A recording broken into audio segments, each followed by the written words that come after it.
उदयनराजे, शिवेंद्र सिंहराजे, अतुल भोसले, मनोज घोरपडे ही जी मंडळी आहेत किंवा महेश शिंदे कोरेगावचे आमदार, ही जी मंडळी, ही सगळी मंडळी आहेत ती उदयनराजेंना मानणार आहेत, त्यांचं ऐकणार आहेत. त्यामुळं इथून पुढे सातारा जिल्ह्यात जे उड्या मारायचं राजकारण जयकुमार गोरेंचं सुरू होतं त्याला पायबंद बसेल आणि धैर्यशील कदम यांना शांत राहावं लागेल.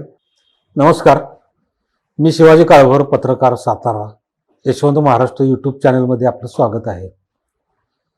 लोकसभा निवडणूक संपल्यानंतर सातारा जिल्हा भाजपमध्ये फार मोठ्या प्रमाणात धुसफूस आणि संघर्ष सुरू आहे आणि या संघर्षाचे केंद्रबिंदू आहेत मानचे भाजपचे आमदार जयकुमार गोरे, तसेच त्यांचे पाठीराखे धैर्यशील कदम. जयकुमार गोरे हे जिल्हाध्यक्ष होते भाजपचे, त्याच्यानंतर धैर्यशील कदम हे जिल्हाध्यक्ष झाले. लोकसभा निवडणुकीच्या पार्श्वभूमीवर उदयनराजे भोसले हे निवडून आल्यानंतर साताऱ्यातलं जे भाजपचं जिल्हा कार्यालय आहे तिथला जयकुमार गोरे यांचा फोटो उदयनराजेंनी काढला. त्यांचा फोटो इथं कशाला हवा असा त्यांनी सवाल केला आणि मग त्यांचा फोटो तिथून काढण्यात आला आणि ही बाब खुली केली. ही गोष्ट सगळी उघड झाली.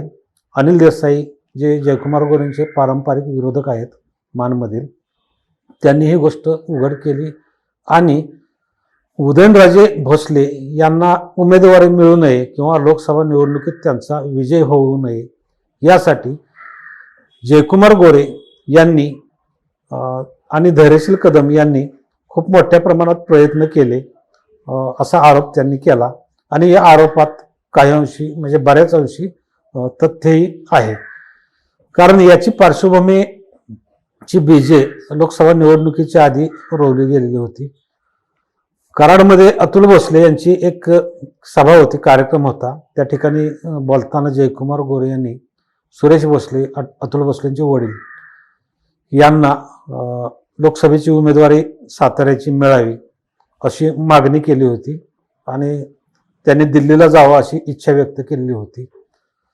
त्यांना हे माहीत होतं की उदयनराजे भोसले हे साताऱ्यातून लोकसभेला 100% उभे राहणार आहेत, परंतु त्यांनी स्वतःचं घोडं पुढे दामटलं. त्यांना ही पहिल्यापासून सवय होती आहे की आपला मतदारसंघ सोडून इतर मतदारसंघात बाकीच्या नेत्यांच्यावर कुरघोड्या करायच्या किंवा जे मोठे नेते असतील त्यांना शिव्याशाप देऊन आपण मोठं व्हायचा प्रयत्न करायचा.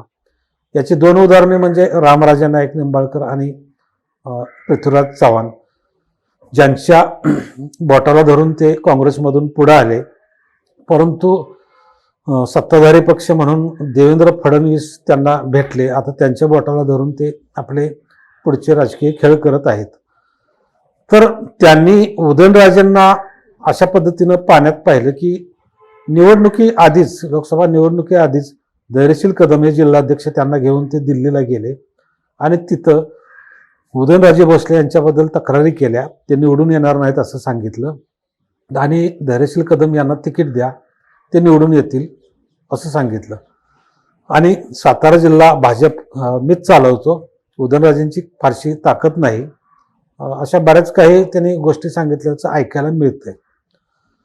त्यामुळे ही बाब पण नंतर उघड झाली आणि उदयनराजेंच्या तिकिटासाठी किती उशीर झाला सगळ्यांना माहीत आहे.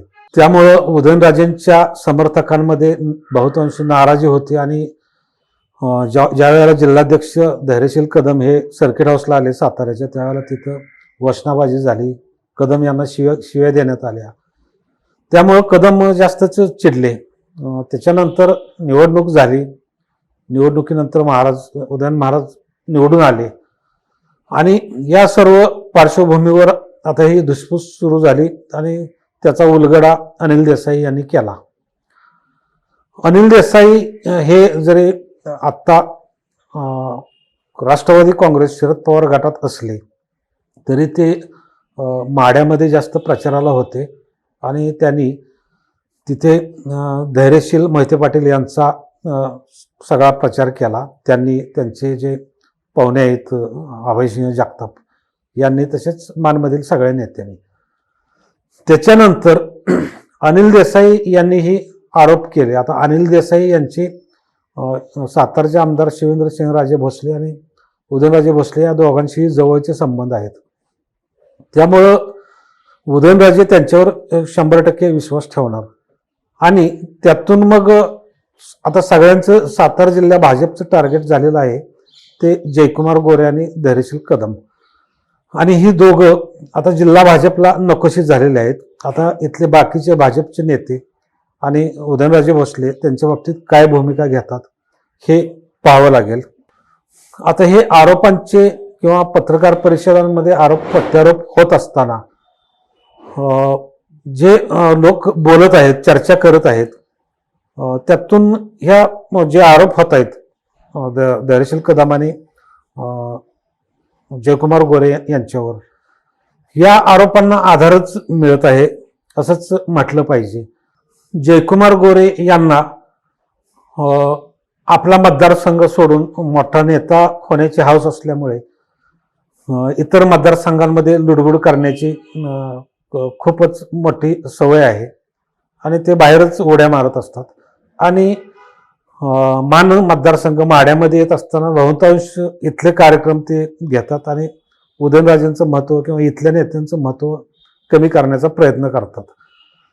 आता माड्यामधून त्यांनी 5 आमदार एकत्र केले आणि पहिल्याच फटक्यात रणजित सिंह निंबाळकर यांच्यासाठी तिकीट आणलं, परंतु तिथं मोठी कुरघोडी झाली आणि शेवटी त्यांच्या उमेदवाराचा पराभव झाला. आता इथं पण त्यांना धैर्यशील कदम यांना ताकद द्यायची होती. धैर्यशील कदम हे 2 वेळा कराड उत्तरमधून लढलेले आहेत. अपक्ष, काँग्रेस, शिवसेना असे बरेच प्रयोग त्यांनी केले. कधी ते 3 नंबरला राहिले, कधी 2 नंबरला राहिले.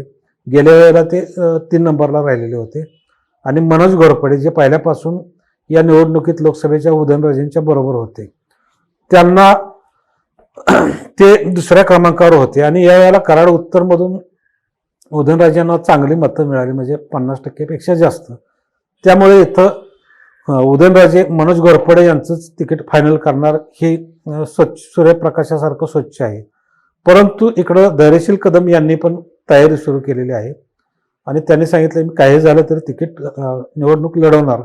परंतु त्यांना भाजपचं जिल्हाध्यक्ष केल्यामुळे त्यांचं तिकीट आधीच कट झालेलं होतं. आता उदयनराजेंची वैर घेतल्यामुळं त्यांना हे तिकीट मिळण्याची शक्यता 99% तरी नाही. आता यापुढे ते जिल्हाध्यक्ष पदावर पण राहतील का नाही याविषयी शंका आहे. कारण परवाच्या पत्रकार परिषदेत त्यांनी असा आरोप केला की उदयनराजेंचे बगलबच्चे जे आहेत ते माझ्यावर आरोप करत आहेत. वास्तविक हे उदयनराजेंचे समर्थक आहेत. त्यांनी बगलबच्चे म्हणणं हे त्यांना त्यांच्या दृष्टीनं तोट्यात जाण्यासारखं आहे राजकीय दृष्ट्या. त्यामुळं अनिल देसाई यांनी जो डाव आखला किंवा जी फॅक्ट मांडली त्याच्यामुळं बराच गदारोळ झाला आणि याचा फटका धैर्यशील कदम आणि जयकुमार गोरे यांना बसणारच. जयकुमार गोरे गेल्या वेळेला मानमधून 3000 मतांनी फक्त निवडून आलेले होते. आता या वेळेला म्हणजे दरवर्षीच ते काठावर निवडून येतात, 3 वेळा आले ते. आता या वेळेला त्यांच्या विरोधात वज्रमुठ आखण्याची शक्यता आहे राष्ट्रवादीकडून किंवा बाकीच्या नेत्यांकडून. परंतु या मतदारसंघात ओबीसी संख्या जास्त आहे आणि तिथं प्रत्येक निवडणुकीत या जातीपातीचा किंवा जातीच्या गणितांचा आधार घेऊन त्या पद्धतीनं राजकारण खेळलं जातं. त्यात आता अभयसिंह जगताप यांनी असंही सांगितलेलं आहे की जयकुमार गोरे जी माढा लोकसभेत ज्या काही खेळ्या करत होत्या त्याच्यानंतर सातारा जिल्ह्यात खेळ्या करू लागले आणि काही कारण नसताना स्वतःचं महत्त्व वाढवणे किंवा बऱ्याच भानगडींमध्ये केसेसमध्ये आरोप होणं, अडकणं, याच्यामुळं भाजपच्या विशेषतः RSSच्या मनातून ते उतरलेत. त्यामुळं त्यांचं यावेळेला तिकीट मिळणार नाही त्यांना आणि या सर्व गोष्टींची दखल भाजपचे पक्षश्रेष्ठीही घेतील. आता हे जरी भाजपमधले नसले, विरोधी पक्षातले असले तरी ज्या वेळेला हे आरोप होतात सगळेच आरोप काय वृथा नसतात. आणि काही आरोपांमध्ये तथ्य असतं. त्यामुळे यापुढे आता त्यांच्या भूमिका काय राहतील आणि उदयनराजे, शिवेंद्र सिंहराजे, अतुल भोसले, मनोज घोरपडे ही जी मंडळी आहेत किंवा महेश शिंदे कोरेगावचे आमदार, ही जी मंडळी, ही सगळी मंडळी आहेत ती उदयनराजेंना मानणार आहेत, त्यांचं ऐकणार आहेत. त्यामुळं इथून पुढे सातारा जिल्ह्यात जे उड्या मारायचं राजकारण जयकुमार गोरेंचं सुरू होतं त्याला पायबंद बसेल आणि धैर्यशील कदम यांना शांत राहावं लागेल आणि मनोज घोरपडेंनाच पाठिंबा द्यावा लागेल असं दिसतंय, किंवा मग त्यांचं जिल्हाध्यक्ष पण जाण्याची शक्यता आहे. धन्यवाद.